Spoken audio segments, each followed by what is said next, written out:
Hey guys, welcome back to my YouTube channel. So today we are going to do the last topic of this chapter. So let's start. Do we always need to heat or change pressure? For changing the state of matter, can you quote some examples from everyday life where change of state from liquid to vapor takes place without the liquid reaching the boiling point? क्या हमें हमेशा किसी भी चीज़ को heat करना पड़ता है या उसका प्रेशर उस पर प्रेशर अप्लाई करना पड़ता है उसकी जो स्टेट ऑफ मैटर है उसको चेंज करने के लिए? Can you put some examples from your everyday life? क्या आप अपनी डेली लाइफ से कोई एग्जाम्पल्स दे सकते हो जिसमें जो लिक्विड स्टेट है वो वेपर में अपने आप चली जाती है बिना उसके बॉइलिंग पॉइंट पे पहुंचे, बिना उसको हीट किए? वाटर व्हेन लेफ्ट अनकवर्ड, कभी भी आपने देखा होगा कि रात को जैसे आप 1 ग्लास पानी रख के सोओगे तो सुबह उठोगे वो पानी पूरा ग्लास नहीं मिलेगा जितना आपने फिल किया, तो उससे थोड़ा सा उसका लेवल कम मिलेगा क्योंकि जो बाकी का पानी था वो धीरे धीरे वेपर्स में कन्वर्ट हो गया था। गीले कपड़े जो आप सुखाते हो वो भी वेपर्स बन के उड़ जाता है उसमें जो पानी होता है, और जो क्लोथ्स है वो ड्राई हो जाते हैं। What happens to water in the above two examples? ऊपर जो एग्जाम्पल्स थे उसमें पानी को क्या होता है? We know that particles of matter are always moving and are never at rest. हमें पता है जो मैटर के जो पार्टिकल्स हैं वो हमेशा घूमते रहते हैं और वो कभी भी स्टेबल नहीं होते। At a given temperature in any gas, liquid और सॉलिड, किसी भी टेम्परेचर पे, जो टेम्परेचर हमें दे रखा है, बेशक वो लिक्विड हो, सॉलिड हो या गैस हो, जो उनके पार्टिकल्स हैं वो अलग अलग अमाउंट पे काइनेटिक एनर्जी उनमें होती है। In the case of liquids, a small fraction of particles at the surface having higher kinetic energy is able to break away from the forces of attraction of other particles and gets converted into vapor. अब जो liquids हैं, liquids में जो छोटे से fraction होता है particles के, लिक्विड में थोड़ा कम पार्टिकल्स होते हैं एज कम्पेयर टू सॉलिड्स, उसमें जो काइनेटिक एनर्जी होती है उनके अंदर इतने फोर्स होते हैं कि वो अपने फोर्स को तोड़ के और वेपर में अपने आप कन्वर्ट हो जाते हैं। This phenomena of changing of a liquid into vapor at any temperature below its boiling point is called evaporation. Evaporation आपने अपनी जूनियर क्लासेस में भी पढ़ा होगा. Let's mark its definition. This phenomena of changing, this की जगह आप लिखोगे the phenomena of change of a liquid into vapor at any temperature below its boiling point is called evaporation. ठीक है. फैक्टर्स अफेक्टिंग इवेपोरेशन में अब कौन कौन से फैक्टर हैं जो उसे अफेक्ट करते हैं? Let us understand this activity with an example. अब हम एक एग्जाम्पल के साथ इसको समझते हैं. Activity 1.14. Take 5 ml of water in a test tube and keep it near a window or under a fan. Take 5 ml of water in an open china dish and keep it near a window or under a fan. Take 5 ml of water in an open dish and keep it inside a cupboard or on a shelf in your class. Record the room temperature. Record the time or days taken for the evaporation process in the above cases. Repeat the above 3 steps of activity on a rainy day and record your observations. What do you infer about the effect of temperature, surface area and wind velocity on speed on evaporation, velocity और speed on evaporation? अब आपको क्या करना है, एक test tube लेनी है, उसमें 5 ml पानी डालना है, उसको पंखे के नीचे रखना है या फिर विंडो के पास रखना है। एक चाइना डिश लेनी है, उसमें 5 ml पानी लेना है और उसको भी या तो पंखे के नीचे रखना है या विंडो के पास रखना है। और एक थर्ड जो लेनी है वो भी आपको एक चाइना डिश ही लेनी है, उसमें पानी रखना है 5 ml और उसको एक अलमारी के अंदर रख देना, जो आपके घर में अलमारी के अंदर रख देना या फिर क्लास में जो शेल्फ होती है उसके अंदर रख देना। रूम टेम्परेचर को आपको रिकॉर्ड करना है कि कितना रूम टेम्परेचर था और टाइम देखना है कि किस टाइम आपने वो रखा। और कुछ दिनों बाद या कुछ टाइम बाद आप देखना जो इवेपोरेशन है वो स्टार्ट हो जाएगी, जो ऊपर की जो एक्टिविटीज़ हैं उसमें इवेपोरेशन स्टार्ट हो जाएगी। जिस टाइम पे आपने स्टार्ट किया था और जो टाइम उस टाइम हो, उन दोनों टाइम को आप देखना कि कितना डिफरेंस था। आप देखोगे जो सेकंड वाला था, जो हमने चाइना डिश में पानी रख के और विंडो या फैन विंडो के पास या फ़ैन के नीचे रखा था, उसमें जो इवेपोरेशन है वो ज़्यादा तेज़ी से होगा। ठीक है, और अब आपको यही सेम एक्टिविटी रेनी डे पे करनी है।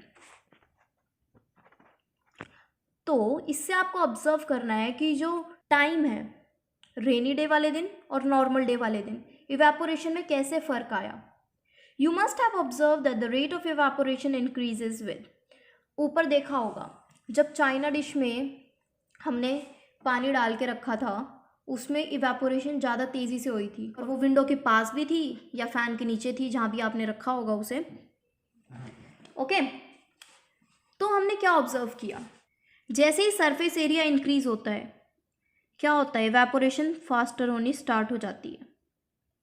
We know that evaporation is a surface phenomena, हमें पता है जो इवेपोरेशन है वो एक सरफेस फिनोमिना है। If the surface area is increased the rate of evaporation increases, जैसे जैसे सरफेस एरिया ज़्यादा होगा इवेपोरेशन ज़्यादा इंक्रीज होगा। For example while putting clothes for drying up we spread them out, अब देखा होगा जो कपड़े हैं उन्हें सुखाने के लिए हमें फैलाना पड़ता है। ये तो नहीं कि कपड़े जैसे आपने वॉशिंग मशीन में से निकाले उनको वैसे ही रख दिया वो सूख जाएंगे, नहीं, अगर उन्हें वो सूख जाएंगे लेकिन टाइम लेंगे, लेकिन अगर आप उनको स्प्रेड कर दोगे तो उनका जो पानी है वो जल्दी इवेपोरेट होगा और कपड़े जल्दी सूखेंगे। एंड इंक्रीज ऑफ टेम्परेचर, अगर टेम्परेचर ज़्यादा होगा, आपने ऑब्जर्व किया होगा गर्मियों में कपड़े जल्दी सूखते हैं as compared to winters, winters में धूप थोड़ी कम होती है तो कपड़े थोड़ा धीरे सूखते हैं।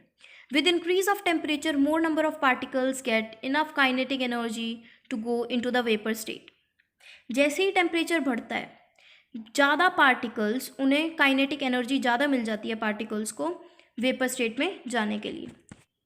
डिक्रीज इन ह्यूमिडिटी, अब ह्यूमिडिटी कम होती है। ह्यूमिडिटी क्या होती है, जो चिपचिप हमें महसूस होता है रेनी डेज़ में, आपको सारा दिन ऐसा लगता है जैसे कपड़े आपको चिपक रहे हैं, you are not able to wear your clothes even, क्योंकि बहुत ज़्यादा ह्यूमिडिटी होती है। Humidity is the amount of water vapour present in air, the air around us cannot hold more than a definite amount of water vapor at a given temperature।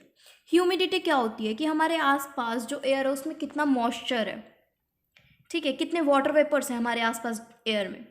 Air around us can not hold more than a definite amount of water vapour at a given temperature, जो हमारे आसपास जो हवा है वो कुछ amount तक अपने अंदर मॉइस्चर होल्ड करके रख सकती है, वाटर वेपर्स होल्ड करके रख सकती है किसी टेम्परेचर पे।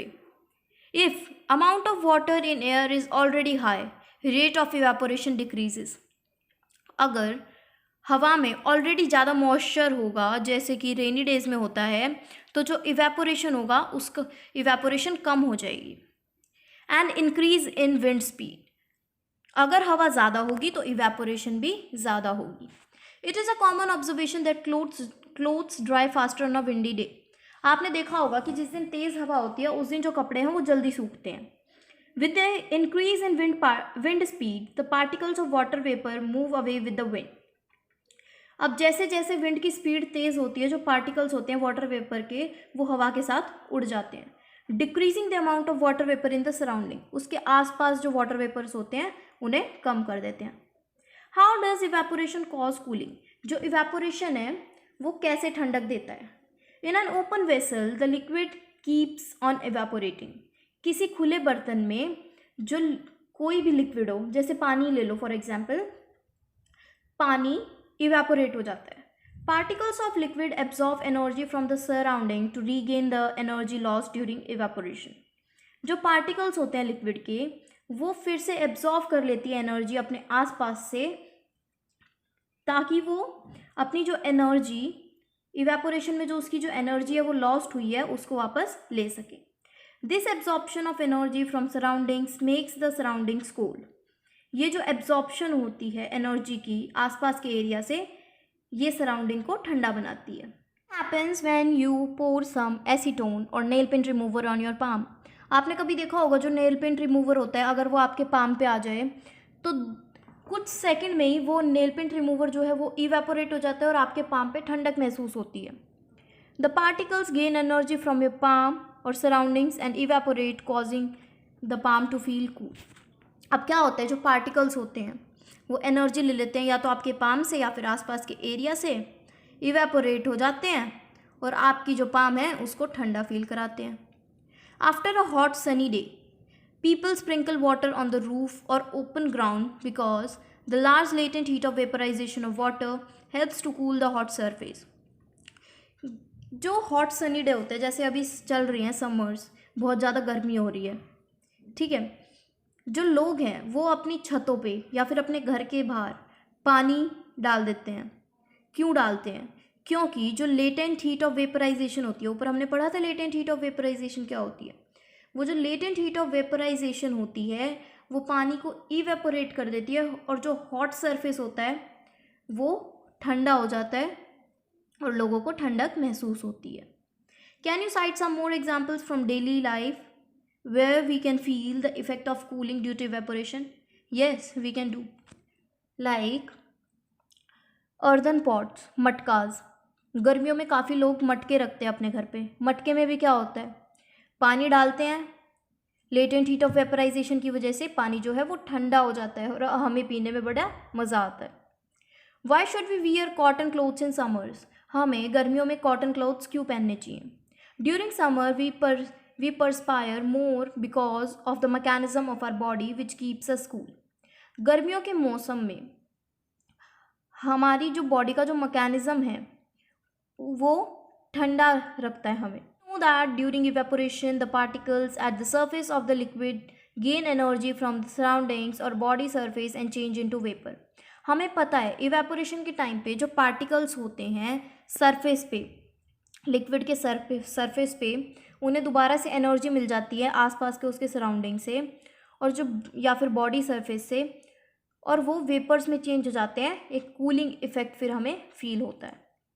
Heat energy equal to the latent heat of vaporization is absorbed from the body, leaving the body cool. जो हीट एनर्जी होती है हमारी बॉडी में वो लेटेंट हीट ऑफ वेपराइजेशन की वजह से एब्जॉर्ब हो जाती है एटमॉस्फेयर में और हमारी बॉडी को ठंडा लगता है। Cotton being a good absorber of water helps in absorbing the sweat and exposing it to the atmosphere for easy evaporation. Cotton जो है वो पानी को बहुत जल्दी सोखती है। अब जैसे कॉटन पानी को जल्दी सोखती है तो वो स्वेट को भी जल्दी सोखेगी, जल्दी अपने अंदर एब्जॉर्व कर लेगी, जिससे कि वो जो हमारे कॉटन क्लोथ्स है वो एब्जॉर्व कर लेंगे हमारे स्वेट को और एटमॉस्फेयर में इवेपोरेट हो जाएंगे हमारे क्लोथ्स के अंदर जो स्वेट है और हमें ठंडा लगेगा। Why do we see water droplets on the outer surface of a glass containing ice cold water? आपने कभी देखा होगा फ्रिज में से जब गर्मियों में बॉटल निकालते हो, उसको 5-10 मिनट के लिए बाहर रखो, उसके ऊपर वाटर की ड्रॉपलेट्स आ जाएंगी। वो क्यों आती है? Let us take some ice cold water in a tumbler. एक टम्बलर में ठंडा पानी लेते हैं जो बिल्कुल आइस कोल्ड हो, बिल्कुल chilled water. Soon we will see water droplets on the outer surface of the tumbler. हाँ, हमें दिखेंगे जो पानी के ड्रॉपलेट्स होते हैं उस टम्बलर पे। Water vapour present in air on coming in contact with cold glass of water lose energy and gets converted to liquid.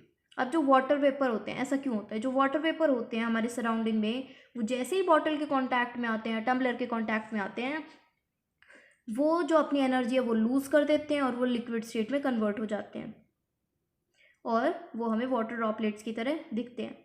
These questions also you have to solve and answer me down in the comments below. अब हम इतनी देर से पढ़ रहे हैं कि हमारे पास 3 states of matter है, लेकिन 2 साइंटिस्ट हैं, उन्होंने 2 स्टेट्स ऑफ मैटर और बना दी। कौन कौन सी? प्लाज्मा और बॉस आइंस्टाइन कंडेंसेट और BEC। अब ये क्या है? Now scientists are talking of 5 states of matter, solid, liquid, gas, plasma and Bose Einstein condensate. अब जो साइंटिस्ट हैं वो 5 स्टेट्स ऑफ मैटर के बारे में बात करते हैं। किस किस में? सॉलिड, लिक्विड, गैस, प्लाज्मा और बोस आइंस्टाइन कंडेंसेट और BEC। अब प्लाज्मा क्या है? State consist of super energetic and super excited particles. Plasma में क्या होते हैं? सुपर एनर्जेटिक और सुपर एक्साइटेड पार्टिकल्स होते हैं। ये बहुत इंपॉर्टेंट लाइन है कि प्लाज्मा में क्या होता है?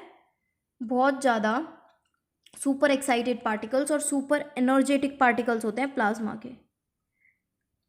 These particles are in the form of ionised gas. ये जो पार्टिकल्स होते हैं ये आयनाइज्ड गैस के फॉर्म में होते हैं।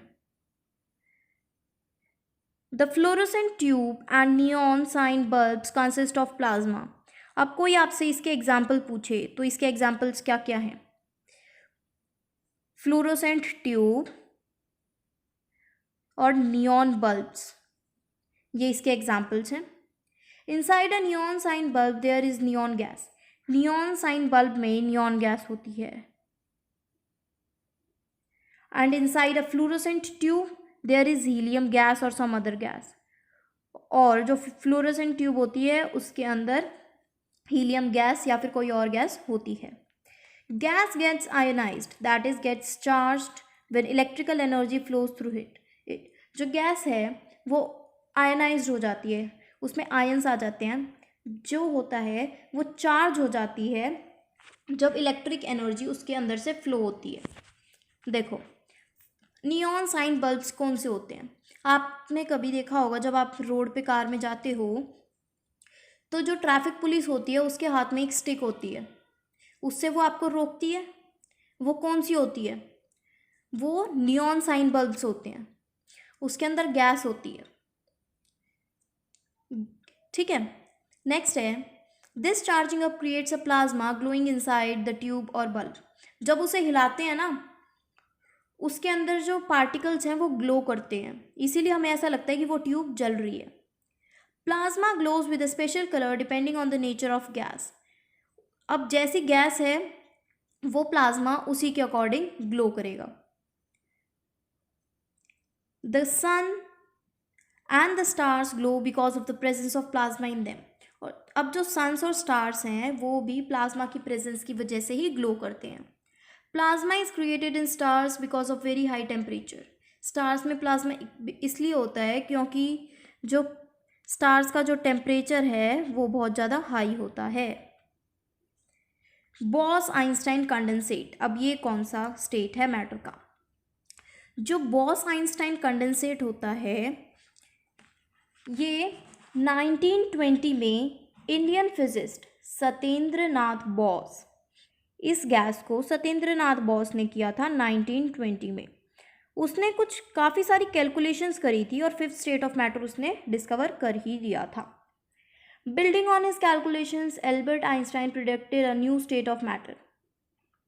उन्होंने मतलब ये पूरी नहीं बनाई थी बॉस आइंस्टाइन कंडेंसेट, उन्होंने कुछ थोड़ी सी कैलकुलेशंस की थी कि फिफ्थ स्टेट ऑफ मैटर होना चाहिए, लेकिन जो एल्बर्ट आइंस्टाइन थे उन्होंने डिस्कवर कर दी फिफ्थ स्टेट ऑफ मैटर हमारी, जो अब हमें पढ़नी पड़ रही है। इसी वजह से दो साइंटिस्ट ने मिलके इसे बनाया, इसलिए इसका नाम बॉस आइंस्टाइन कंडेंसेट हो गया। बॉस सत्येंद्र नाथ बॉस में से और आइंस्टाइन एल्बर्ट आइंस्टाइन में से boss Einstein condensate. In 2001, Eric A. Cornell, Wolfgang Ketterl, and Carl E. Wieman of USA received the Nobel Prize in Physics for achieving Bose-Einstein condensate. अब 2001 में इन्होंने डिस्कवर कर दी थी, एस.एन. बॉस ने और Albert Einstein ने डिस्कवर कर दी थी, लेकिन जो Eric A Cornell, Wolfgang Ketterle and Carl E Wieman USA से जो थे उन्हें नोबेल प्राइज़ मिला था फिज़िक्स में, क्योंकि उन्होंने बोस आइंस्टाइन कंडेंसेट को अचीव कर लिया था, उन्होंने पता लगा लिया था कि ये कैसे हो रहा है। The BEC is form by cooling a gas of extremely low density about 100,000 the density of normal air to super low temperatures. जो बीईसी है वो कैसे बनती है? गैस को बहुत ज़्यादा कम डेंसिटी पे ठंडा करने पे 100,000, जो नॉर्मल एयर की जो डेंसिटी होती है ना उससे 100,000 से भी नीचे कुछ वहाँ पे ये कूल की जाती है, बहुत ज़्यादा low temperature, super low temperature वहाँ पे इसे करा जाता है जब जाके बीईसी बनती है। तो ये होता है हमारा चैप्टर ख़त्म एंड आपके लिए एक सरप्राइज़ वेट कर रहा है मेरी नेक्स्ट वीडियो में। Till then stay tuned, that will be a very amazing surprise for you all. If you like the video, Do like, share, comment, and subscribe to my YouTube channel. Meet you again in my next video. Till then, take care and bye.